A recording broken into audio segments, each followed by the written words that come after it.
దేవుని వాక్యమైన బైబిల్లో నుండి యోబు గ్రంథము 32వ అధ్యాయం 8వ వచనము, 33వ అధ్యాయము 4వ వచనం చదువుదాం. అయినను నరులలో ఆత్మ ఒకటి ఉన్నది, సర్వశక్తుడగు దేవుని ఊపిరి వారికి వివేచన కలుగజేయును. 33వ అధ్యాయము 4వ వచనం. దేవుని ఆత్మ నన్ను సృజించెను, సర్వశక్తుని యొక్క స్వాస్యము నాకు జీవమిచ్చెను.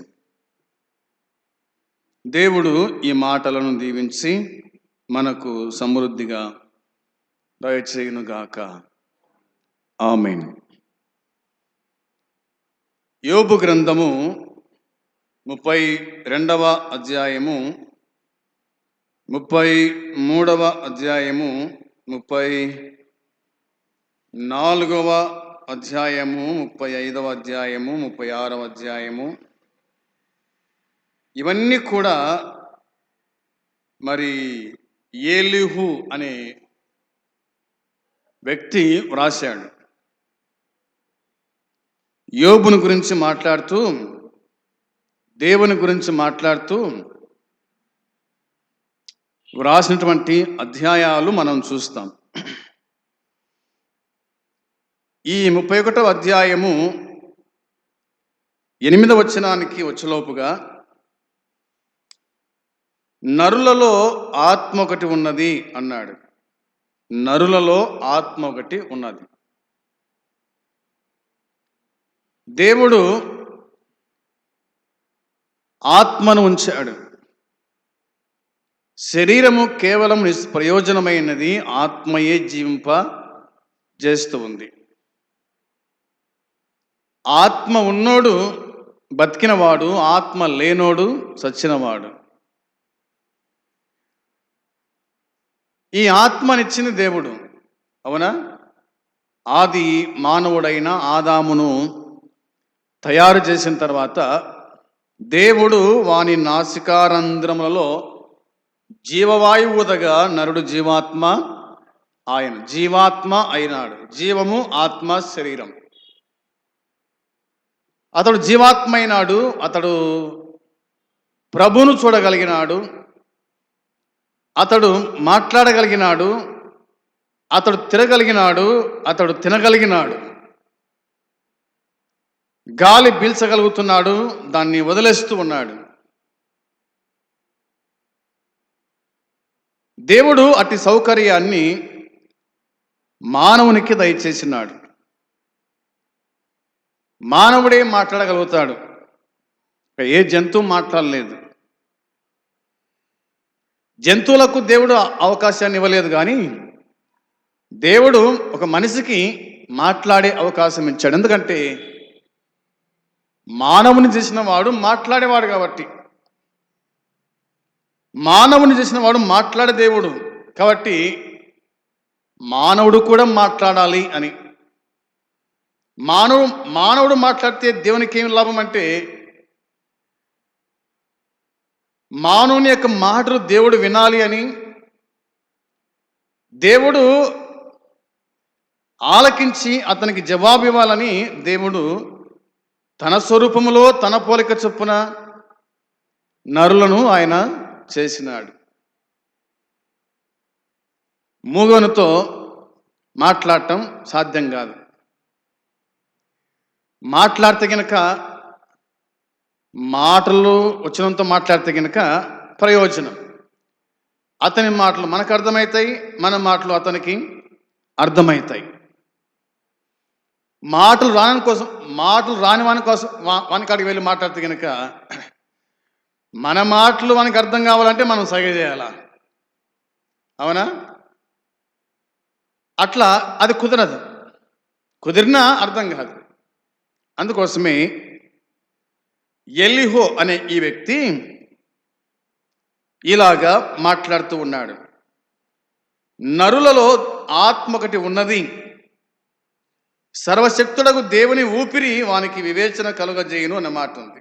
అంటే సర్వశక్తుని సర్వశక్తుడకు దేవుని ఊపిరి మనలో ఉంది.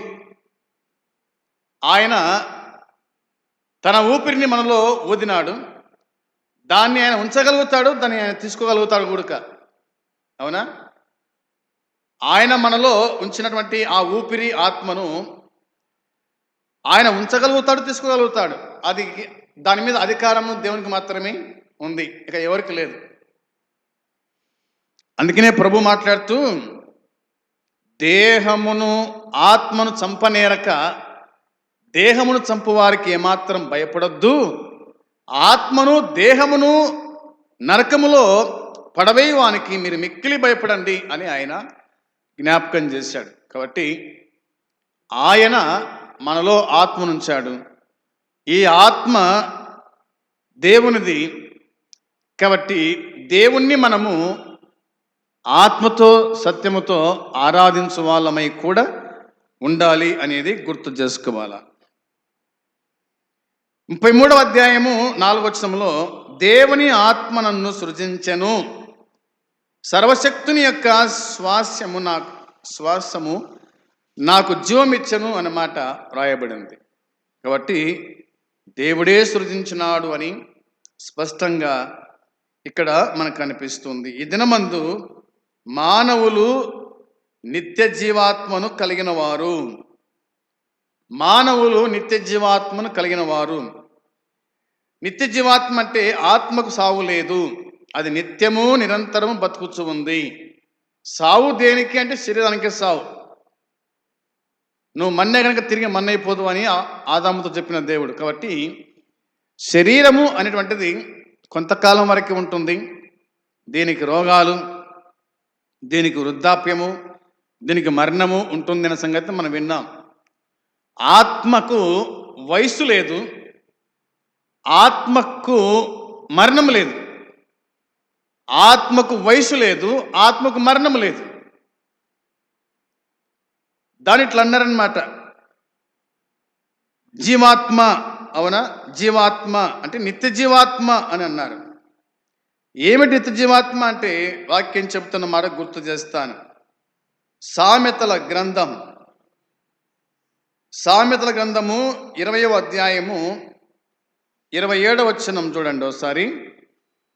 20వ అధ్యాయము 27వ వచనము చూడాలి. నరుని ఆత్మ యెహోవా పెట్టిన దీపము. నరుని ఆత్మ అనే మాట వ్రాయబడి ఉంది. నరుని ఆత్మ యెహోవా పెట్టిన దీపము అంట.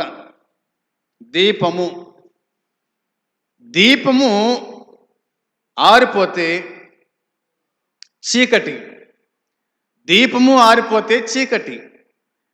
దీపం వెలుగుతూ ఉంటే వెలుతురు. అవునా? దీపము అంటే ఆత్మ.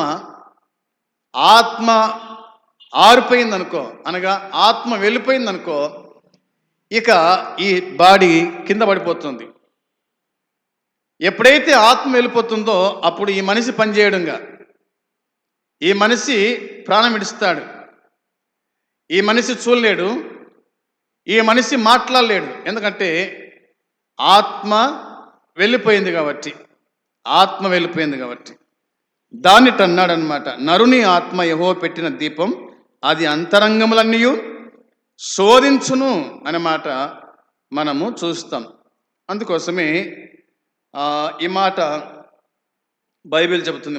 మానవ ఆత్మ మనసాక్షికి, వివేచన శక్తికి కేంద్రం. అది మన అంతరంగ జీవితంలో ఆత్మీయ జ్ఞానము కలిగించే, దేవుని వెలుగు ప్రకాశించే కిటికీ అని అన్నాడనమాట.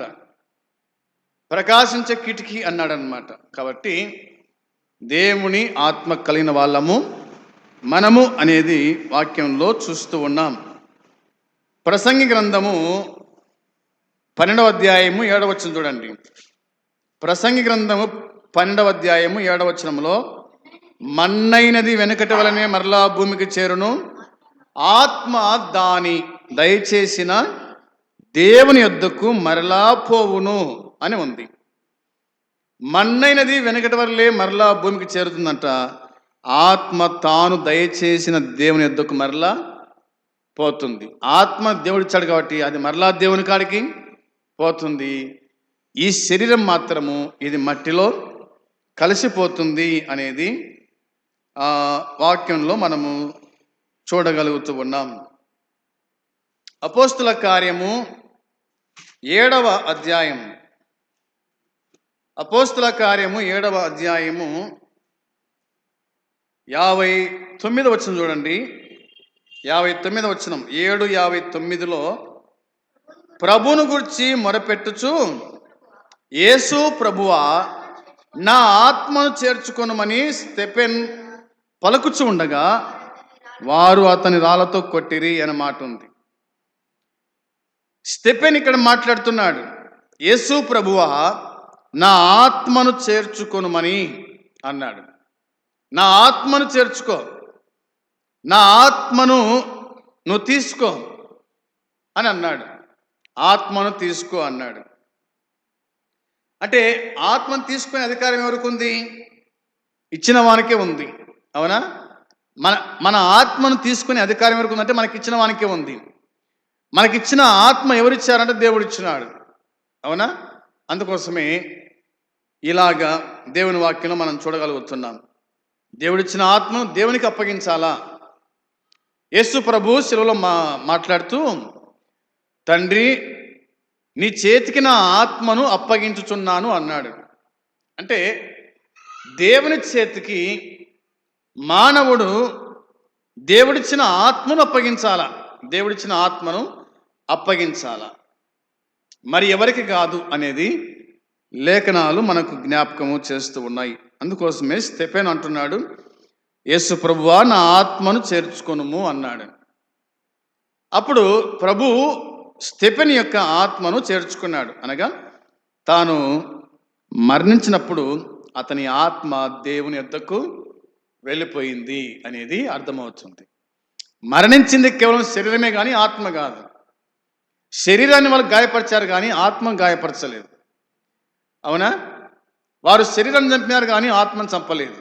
కాబట్టి ఆత్మను చంపే అధికారం ఈ భూమి మీద ఎవరి గుడిక లేదు అనేది గుర్తుపెట్టుకోవాలా. ఒకవేళ గాయం చేస్తే శరీరానికి గాయం చేస్తారు. అవునా? శరీరాన్ని కొడతారు, అంతేగాని ఆత్మను కాదు కదా. ఈ శరీరము కేవలం అది నిష్ప్రయోజనమైంది. నిష్ప్రయోజనం అంటే పనికిరాని శరీరాన్ని మానవుడు కొడుతున్నాడు, చంపుతున్నాడు. కానీ ఆత్మను ఏమాత్రం కూడా చంపలేడు, దాన్ని కొట్టలేడు. దాని మీద అధికారం ఏ మనిషి గుడిక లేదు అనేది ప్రతి మానవుడు కూడా తెలుసుకోవాల్సిన సంగతి ఇదని నేను గుర్తు చేస్తూ ఉన్నాను. ఆ విధంగా బైబిల్ చెప్తుంది. కొరింథీ 2వ పత్రిక 2వ పత్రిక 4:16 చూడండి. 4వ అధ్యాయము 16వ వచనం చదువుకుందాం. 4వ అధ్యాయం 16వ వచనంలో, కావున మేము అధైర్యపడం, మా బాహ్య పురుషుడు కుషించుచున్నను ఆంతర్య పురుషుడు దినదినము నూతన పరచబడుచున్నాడు అని అన్నాడు పౌలు. బాహ్య పురుషుడు ఆంతర్య పురుషుడు అన్నాడు. బాహ్య పురుషుడు ఆంతర్య పురుషుడు. బాహ్య పురుషుడు అంటే భౌతిక దేహం. ఇది శిథిలానికి లోనైంది. మర్త్యత మూలంగా జీవిత బాధల మూలంగా మరణం వైపుకు సాగుతూ ఉండేది అన్నమాట. ఇది బాహ్య శరీరం, బాహ్య పురుషుడు అనే మాట. వచనము 17 వచనంలో, మేము దృశ్యమైన వాటిని చూడక అదృశ్యమైన వాటిని నిదానించి చూచుచున్నాము గనుక అన్నాడనమాట. అందును బట్టి దీన్ని మనం గుర్తుంచుకోవాలా. ఇక ఆంతర్య పురుషుడు అంటే క్రీస్తు ఆధ్యాత్మిక జీవాన్ని పునికి పుచ్చుకున్న మానవుని యొక్క ఆత్మ, అతని అంతరంగ వ్యక్తి. మన దేహాలు వయస్సు మళ్ళీ శిథిలమైనప్పటికీ క్రీస్తు జీవము ప్రభావం ఎడతెగక మనకు సంక్రమిస్తూ ఉండబోతుంది అన్నమాట కనిపిస్తుంది. మనలో ఎడతెగని మరి వినూత్న కారణం అనుభవిస్తాము అన్నమాట కనిపిస్తుంది. దాని ప్రభావం కింద మనం ఉన్నామని దేవుని వాక్యమైన బైబిల్ మనకు చెబుతుంది. దేవుని పోలికకు ఆయన నిత్య ప్రయోజనాలకు అనుగుణంగా మార్పు చెందటము అనే మాటలు ఈ ఆంతర్య పురుషుని గురించి వ్రాయబడిన మాట.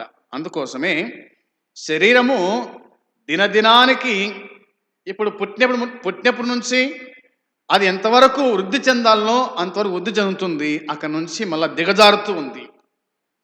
ఎంత వృద్ధి చెందుతుందో అంత దిగజారుతూ ఉంది.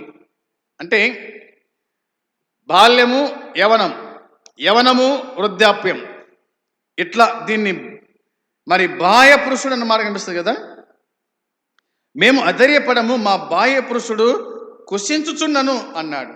ఆంతర్య పురుషుడు దినదినము నూతన పరచబడుచున్నాడు అన్నమాట కనిపిస్తుంది. పుట్టిన మానవుడు గిట్టక తప్పదు, అవునా? పుట్టిన మానవుడు చావక తప్పదు. ఇది శరీరం. బాల్యములో అందంగా కనిపిస్తాం, యవనములో మరింత అందం కనిపిస్తాం, వృద్ధాప్యములో అందహీనత మనకు కనిపిస్తూ ఉంది. అయితే ఆత్మ సంగతి అది కాదు కదా. ఆత్మ దినదినము నూతన పరచబడుతుంది అని దేవుని వాక్యమైన బైబిల్లో మనం చూస్తున్నాం. వీటి గురించి మనము ఆలోచన చేసుకున్నాం. మరొక మాట మనం ఆలోచన చేయాల. తెసలోనిక మొదటి పత్రిక 5వ అధ్యాయము 23వ వచనం చూడండి. 5వ అధ్యాయము 23వ వచనాన్ని మనం చూడగా, సమాధానకర్తయగు దేవుడే మిమ్మును సంపూర్ణంగా పరిశుద్ధపరచునుగాక, మీ ఆత్మయు జీవమును శరీరమును మన ప్రభువైన యేసుక్రీస్తు రాకడయందు నిందారహితముగాను సంపూర్ణముగాను ఉండునట్లు కాపాడబడునుగాక అని అన్నాడు. ఇక్కడ దేవుని వాక్యం చెబుతున్నమాట. పౌలు రాస్తూ ఈ మాట చెప్పాడు, సమాధానకర్తయగు దేవుడే మిమ్మల్ని సంపూర్ణంగా పరిశుద్ధపరచబడునుగాక అన్నాడు. తర్వాత మీ ఆత్మయు జీవమును శరీరమును అన్నాడు. మీ ఆత్మ, జీవము, శరీరం. ఆత్మ దేవుడిచ్చింది, జీవము అనగా ప్రాణం, శరీరం, అవునా? శరీరములో ప్రాణం ఉంది. శరీరములో ప్రాణములో ఆత్మ ఉడక ఉంది. ఈ శరీరము ప్రాణము కదలాలంటే, పనిచేయాలంటే ఆత్మనే దానికి ప్రాముఖ్యమైంది. ఆత్మ లేని శరీరం మృతదేహం. ఆత్మలేని శరీరం మృతదేహం. ఆత్మలేని శరీరము అది కదలదు, అది మాట్లాడదు. కాబట్టి ఈ రెండు ఉన్నాయంటే దీన్ని నడిపించేవాడు ఒకడున్నాడు, ఆత్మ. ఆ ఆత్మ దేవుడిచ్చిన వరము అనేది మనము గుర్తుంచుకోవాలా. ఇవి ఇందులో మనకు కనిపిస్తాయి. ఆ మాటలు అలా మనము అర్థం చేసుకుందాం. ఇంకా వాక్యం చెప్తున్న మాట గుర్తు చేసుకోవాలి. యాకోబు రాసిన పత్రిక 2:26.